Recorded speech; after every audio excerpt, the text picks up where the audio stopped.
সাংবাদিক বন্ধু বান্ধৱী সকল পোনপ্ৰথমতে মই অসমবাসী ৰাইজৰ হৈ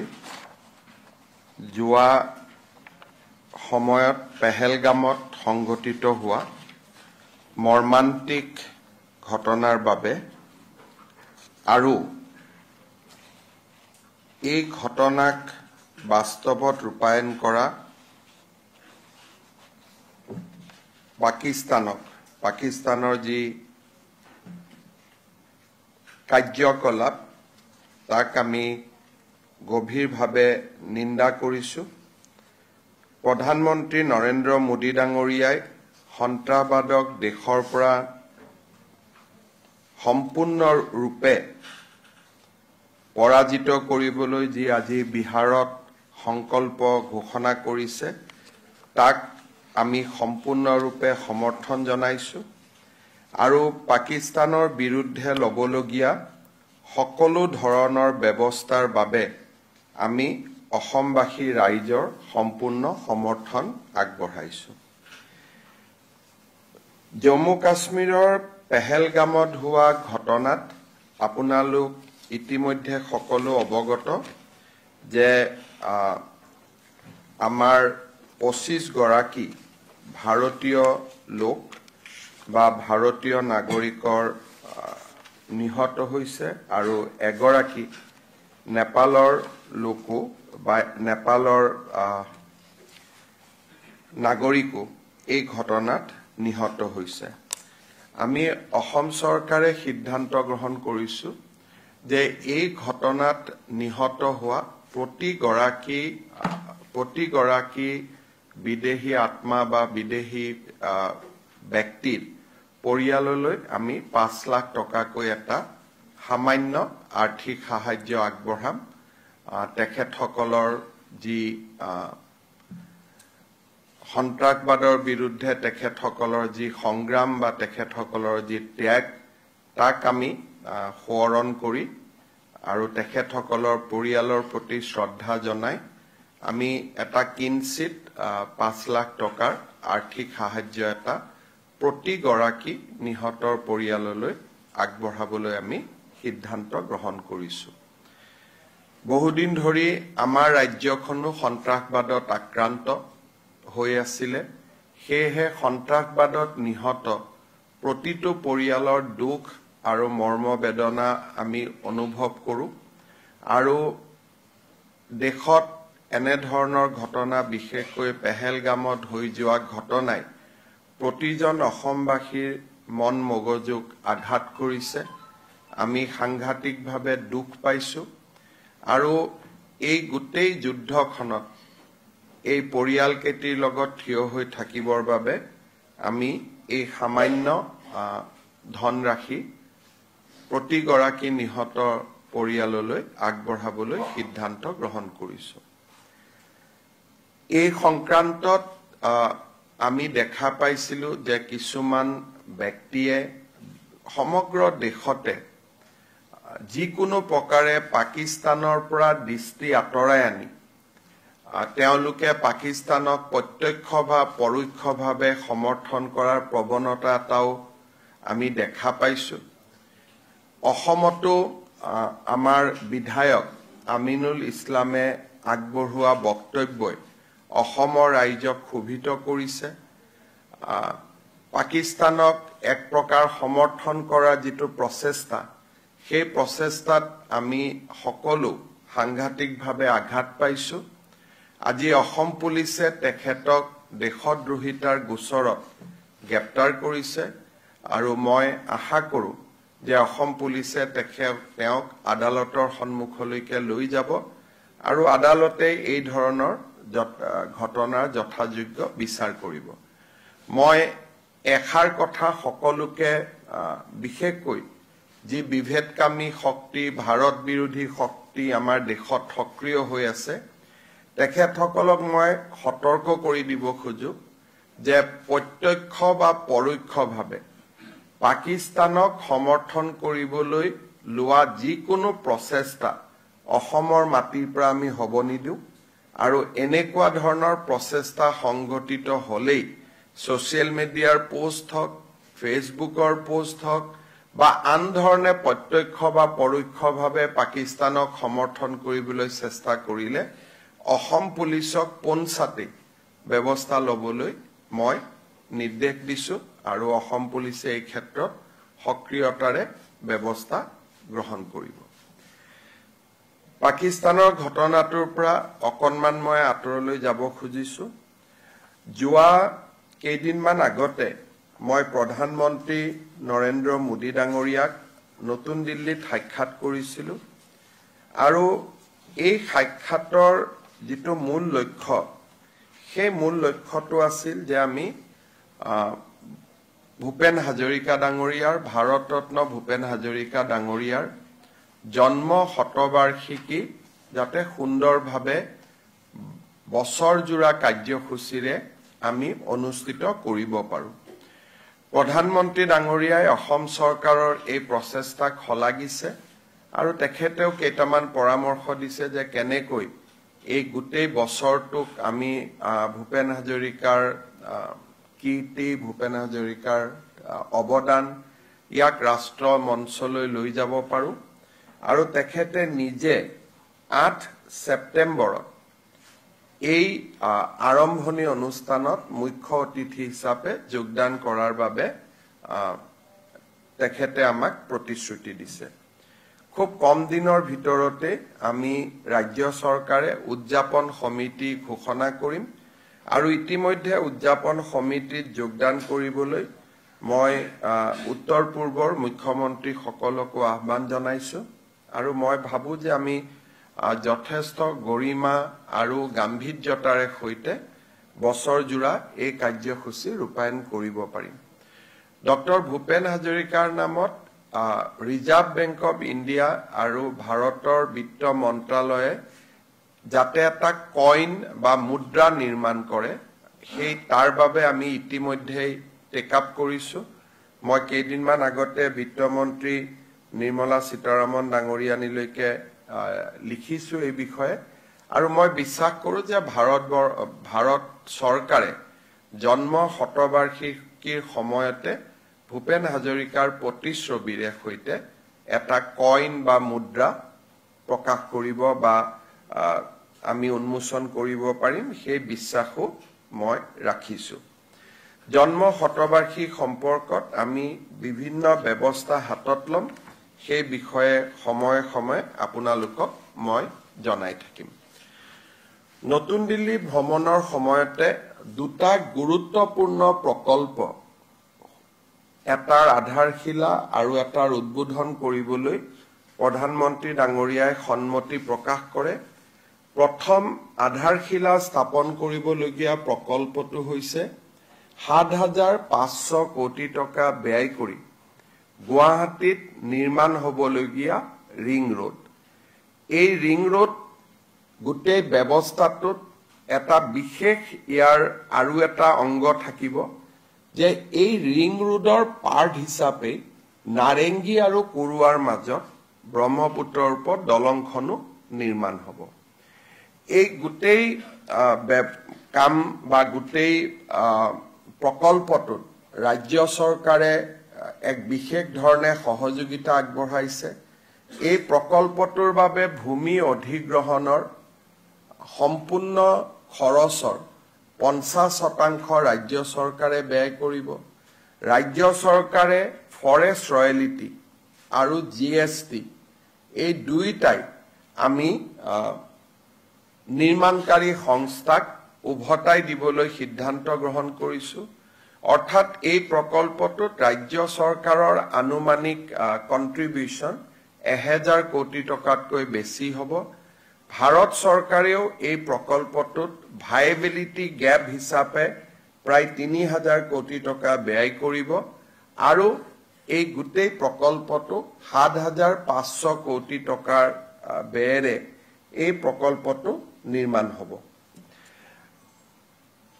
8 ছেপ্টেম্বৰ তাৰিখে প্ৰধানমন্ত্ৰী ডাঙৰীয়াই নুমলীগড় ৰিফাইনেৰীয়ে নিৰ্মাণ কৰি থকা যেটো বায়ো ৰিফাইনেৰী আছে সেই বায়ো ৰিফাইনেৰীটোৰো শুভ উদ্বোধন কৰিব আপোনালোকে জানে যে এই বায়ো ৰিফাইনেৰীটো 10,600 কোটি টকাৰে নিৰ্মাণ হৈছে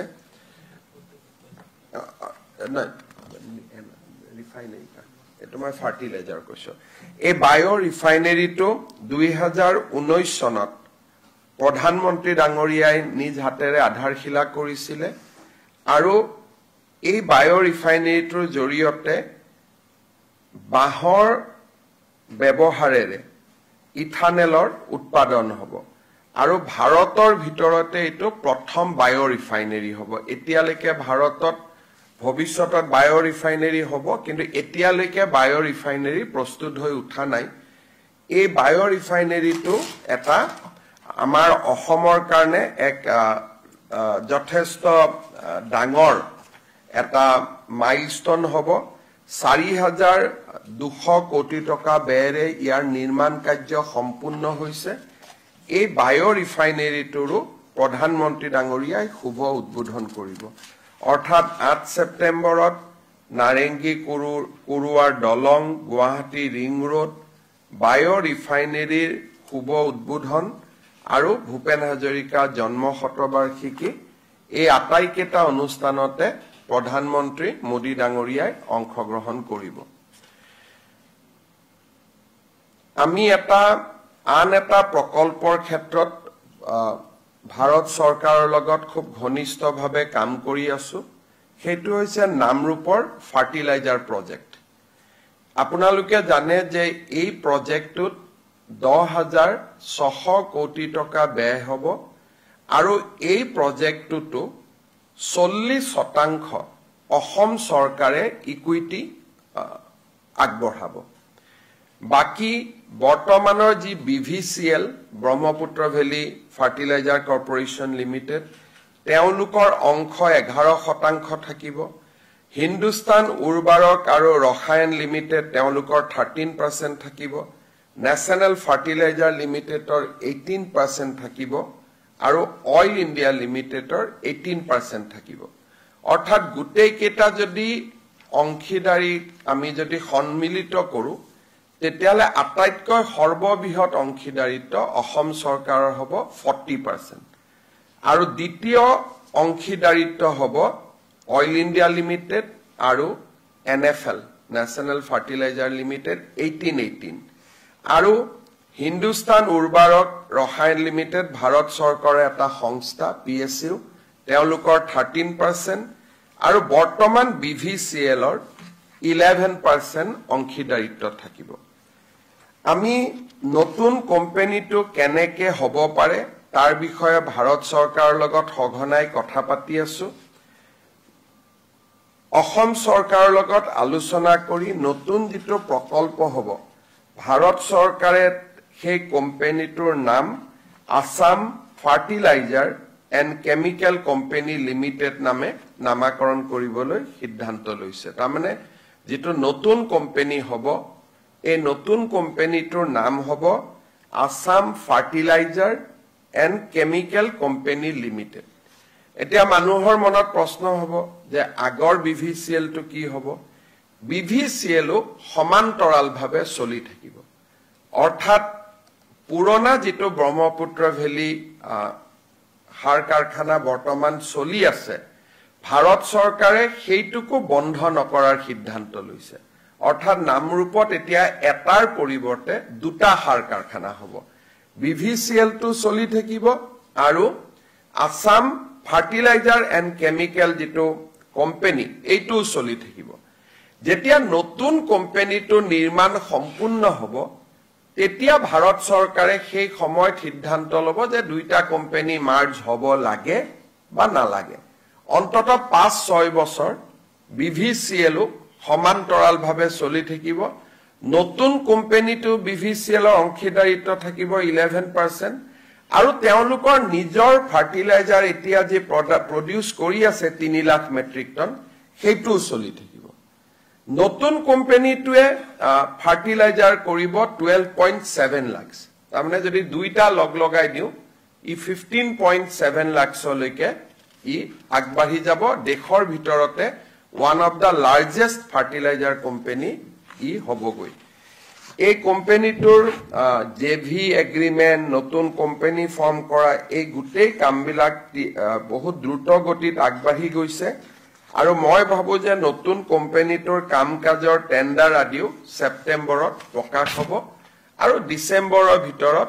এই নতুন সাৰ কাৰখানাটোৰ আমি কাম আৰম্ভ কৰিব পাৰিম সমান্তৰালভাৱে বিভিচিএলও যাতে আৰ্থিক সংকটত নপৰে সময়ে সময়ে ভাৰত চৰকাৰে তাতো পুঁজিৰ যোগান ধৰি থাকিব যাতে পুৰণা কোম্পানীটো বন্ধ হৈ নাযায় নতুন কোম্পানীটো নিৰ্মাণ হয় আৰু 5-6 বছৰ পিছত সিদ্ধান্ত লোৱা হ'ব যে পুৰণা নতুন দুইটা একে হৈ যাব নে দুইটাই সমান্তৰালভাৱে আৰু কিছুদিন চলি থাকিব তাৰ মানে অসমৰ কাৰণে দুটা ভাল খবৰ বিভিচিএলও চলি থাকিব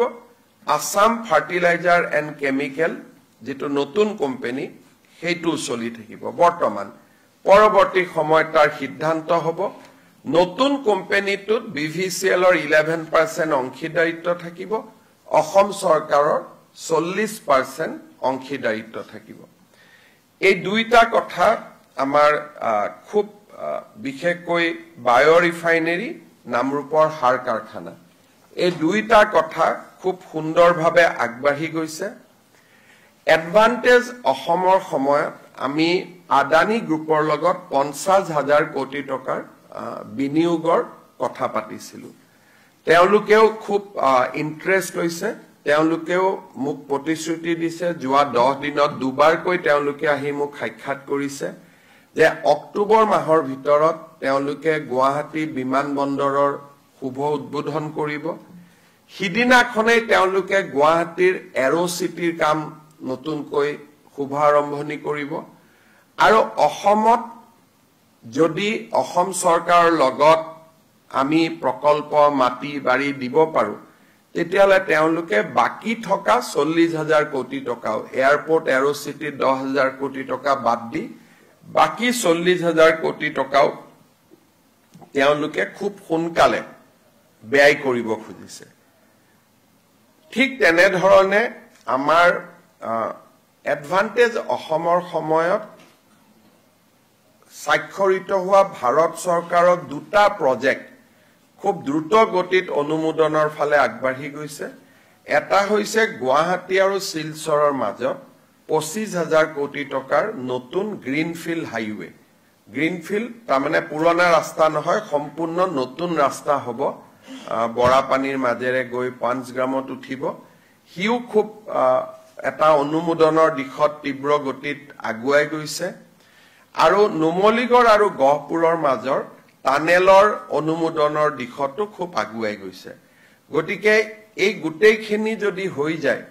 তেতিয়াহলে ডিসেম্বৰ মাহৰ ভিতৰতে প্ৰায় 1 লাখ কোটি টকা এডভান্টেজ অসমত ঘোষণা কৰা প্ৰায় 1 লাখ কোটি টকা আমি ধৰাতলত দেখিব পাম হয়তো অলপ বেছিও হ'ব পাৰে যদি কাছাৰৰ ৰাস্তা হয় 25,000 নুমলীগড় 12,000 25 বাৰে 37,000 আদানীৰ 50,000 87,000 নামৰূপৰ সাৰ কাৰখানা 10,000 তাৰমানে 97,000 আৰু কেইবাটাও প্ৰকল্পৰ বা উদ্যোগৰ লগত আমাৰ কথা বতৰা চলি আছে প্ৰায় ডিসেম্বৰ মাহৰ আগতে 1 লাখ কোটি টকাৰ প্ৰকল্পৰ কাম আৰম্ভ হৈ যাব বুলি আমি আশা কৰিছো মানে উল্লেখ কৰাৰ কাৰণ এইটোৱে যে ভাৰতত যিমান ইন্ডাষ্ট্ৰিয়েল সামিট হৈছে ইমান স্পিডত লগে লগে গতি লাভ কৰা আমি অসমে এটা উদাহৰণ হ'ব গৈ আছে আৰু প্ৰধানমন্ত্ৰী ডাঙৰীয়া আৰু গৃহমন্ত্ৰী ডাঙৰীয়াই নিজে যথেষ্ট দিল্লীৰ প্ৰায় তেওঁলোকে কাম কৰি আছে তেওঁলোকে সকলোকে ইনস্পায়াৰ কৰি আছে যাতে অসমৰ ঘোষণাখিনি বাস্তৱত ৰূপায়িত হ'ব পাৰে এইখিনি কথাকে শেয়াৰ কৰিবৰ কাৰণে আপোনালোকক মাতিছিলো কিবা যদি গুটেই কেটা বিষয়ৰ ওপৰত আপোনালোকে সুধিব খোজে সুধিব Sir, if you can repeat in English in gist. People of Assam is extremely angry with the recent terrorist attack in Pahalgam. Although no one from Assam has died in the terrorist attack, but still people of Assam is extremely angry. we are with Prime Minister Narendra Modi. Whatever decision he will take to root out, to completely wipe out terrorism and militancy from the soil of India, we will completely support him, we will stand behind him. Assam is one of the states who has been the worst sufferer of terrorism and militancy. We have seen this kind of massacre in the past, so we can feel the grief, we can feel the pain of the families who has lost near and dear one in the Pahalgam massacre. Assam is a very, Assam is not a very huge economically rich state, but at the same time, as a token of gesture, as a token of solidarity, Government of Assam has decided to extend a sum of rupees 5 lakhs to each and every family whose near and dear one has been killed in the massacre. We are also taking strong action against everyone who is directly or indirectly trying to support or trying to defend Pakistan. One of our MLA from United Democratic Front, Sri Aminul Islam, has said yesterday certain things which has angered people of Assam. I have reviewed the video and I have seen that that video has been posted in a manner to defend Pakistan in the terror in Pakistan and in its complicity in the terrorist attack. I have instructed Assam Police to take strong action against the MLA. DGP has informed me that he has been arrested and he has been booked in the charge of sedition. So we'll take this case to the logical conclusion. I'd like to warn everybody who is in Assam that any attempt to defend Pakistan directly or indirectly will be taken head on and will take strongest possible action. The action against the MLA is one such example, but we can go further and will hunt down each and everybody, whoever try to support directly or indirectly Pakistan, and this is what we have conveyed in strongest possible terms to my police and also to the other law enforcing agencies. India has revoked visas of Pakistani nationals, but given the fact that in the past also people like David Hadley have been in India on a foreign visa and long-term visa, there are many people who have long-term visas in India and have multiple entry visa for Pakistan. So these people also come under strict scrutiny. I think this question should be posed to the Government of India. This is a delicate time. I don't want to comment anything. Government of India is proceeding with a clear-cut strategy. So we should not comment on that. We should leave it to the Honorable Prime Minister. Sir, in the view of the Pahalgam attack, is Assam government considering a review of the security arrangements along the tourist attractive places in Assam? We are also concerned about Bangladesh and recent hobnobbing between the Bangladesh and Pakistan. So we have alerted our security agencies to take a watch whatever is going on across the border and also remain vigilant. However, we directly do not share any land borders with Pakistan. So that is why I think our concern in regard to Pakistan will be, it may not be that high in compared to the state of Kashmir or Punjab or Rajasthan or Gujarat. However, we are remain alert and will remain alert. সাংসদ গৌৰৱ গগৈ পাকিস্তানত 15 দিন আছিল বুলি আপুনি কৈছিল কেনেকৈ কৈছিল কিবা I have not named anyone, but an important functionary of Congress Parliamentary Party who happens to be MP from Assam has stayed 15 days in Islamabad without informing government of Assam or government of India. He has crossed over to Pakistan through the Atari border in order to avoid normally when people go to airport, there are a lot of attention. So in order to avoid the attention, he has used the land border. He has used that Atari road.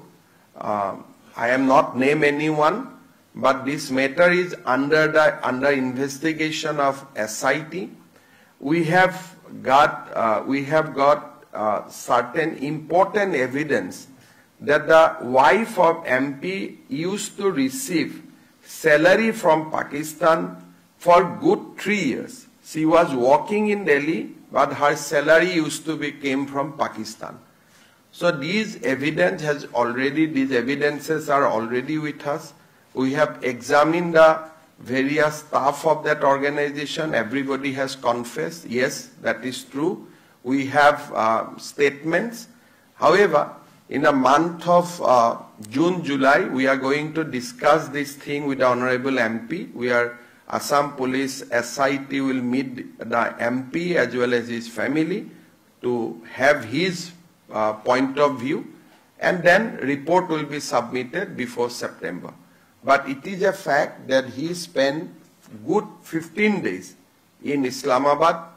without informing government of India and government of Assam.